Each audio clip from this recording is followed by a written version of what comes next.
పూర్తిదేవి, అంతులేని బంగారము ధాన్యము ఉన్న ఆవిడ. ఈ భూమి ఆవిడ కడుపులోంచి వచ్చినదే. ఈ బ్రహ్మాండం ఆవిర్భవించినప్పుడు ఈ దేవి కడుపులోంచే 16 కోట్ల మంది దేవతలొచ్చారు. అందరికంటే తన మొదటి సంతానాన్ని దేవి ఎక్కువగా ప్రేమించింది. అతని పేరే హస్తర్. మీరు ఎన్ని గ్రంథాల్లో వెతికినా ఈ పేరు మీకు ఎక్కడ కనిపించదు. ఎందుకండి నాన్న? ఎందుకంటే తన దేవి యొక్క బంగారాన్ని ధాన్యాన్ని తన సొంతం చేసుకోవాలనుకున్నాడు. బంగారం మొత్తాన్ని ఎలాగో అలా సొంతం చేసుకున్నాడు. ఈ ధాన్యాన్ని స్వాధీనం చేసుకోవాలనుకున్నప్పుడు మిగతా దేవతలు అందరూ కలిసి తన మీద దాడి చేశారు. కొంచెం కొంచెంగా తను ఈ బ్రహ్మాండంలో కలిసిపోవడం మొదలుపెట్టాడు.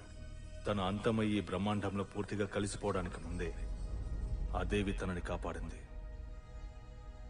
తనని